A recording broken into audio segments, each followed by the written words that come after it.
well. Great to have you on board. Yeah, if you are new to the channel, push that subscribe button, push the bell notifications.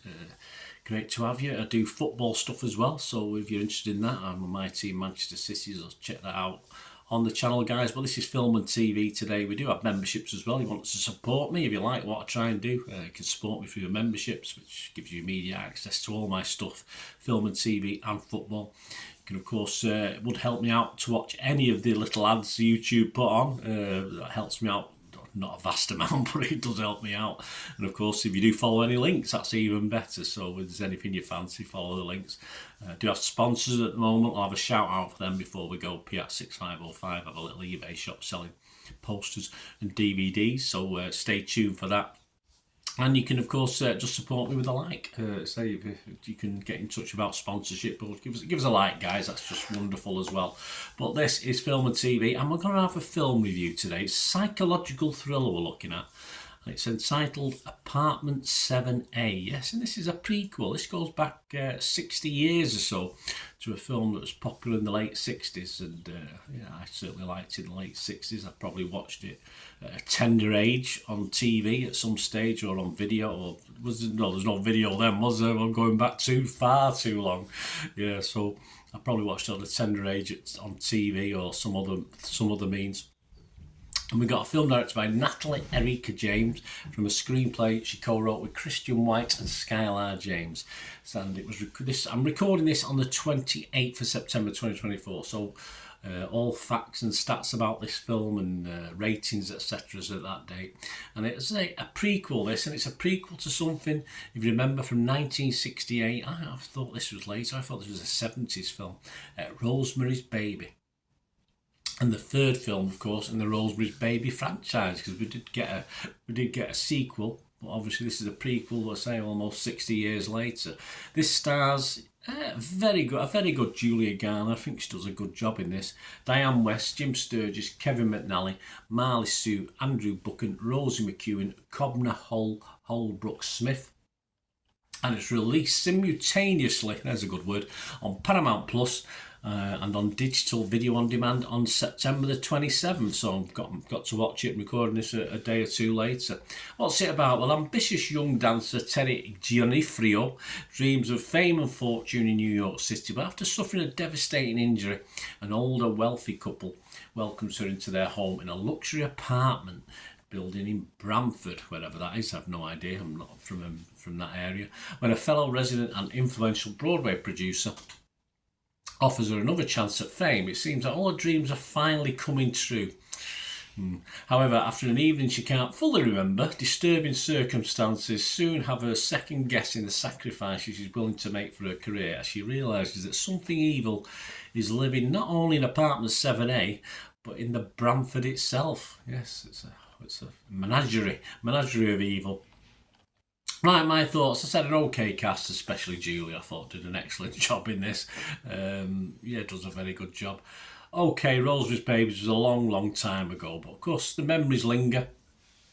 And this, so well put together, follows similar story paths, and yes, there's like little nuggets in it that connect the two as well, which yeah, is good. What I liked about it, of course, is it is a prequel, so it did throw a couple of changes into the original format.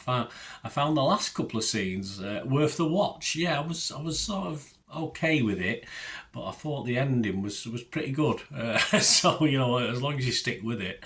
Of course, there's some repetitiveness and some connections with Rosemary Baby. There's bound to be, as far as formula is talked about. But I thought the first 2/3 of the film, compared to the original Rosemary's Baby movie, wasn't quite as clever, but shot better. I thought it was shot much better than the original Rosemary's Baby, from what I can remember of it. It's a long time since I watched it.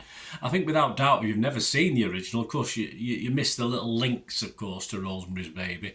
But it does increase its watchability, say, for a younger audience, because this is pretty well put together, I thought, as a production.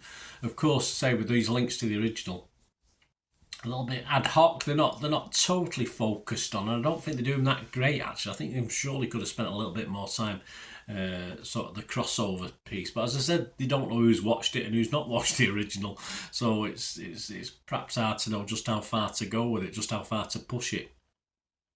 I don't think they were relying on. They were scared a little bit, relying on Peter to have seen the original to fully develop those little nuggets, if you like.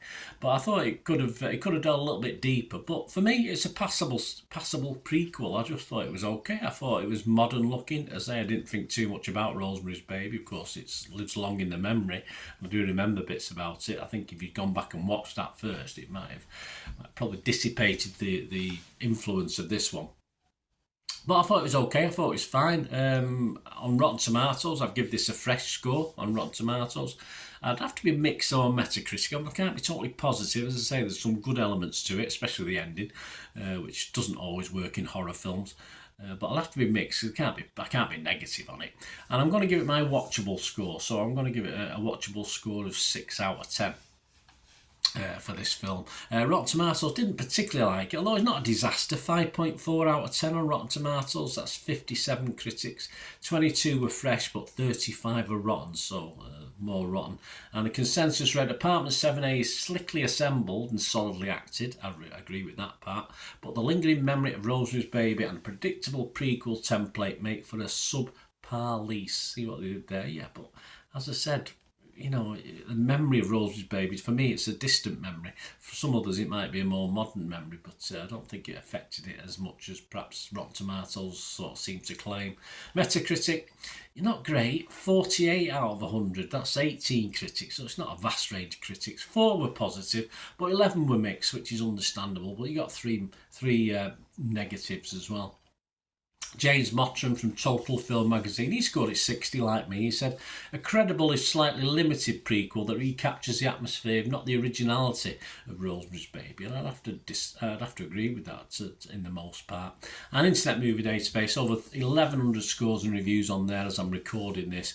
And it's okay. It's not a disaster. It's not quite hit the 6, but it's getting a 5.7 out of 10.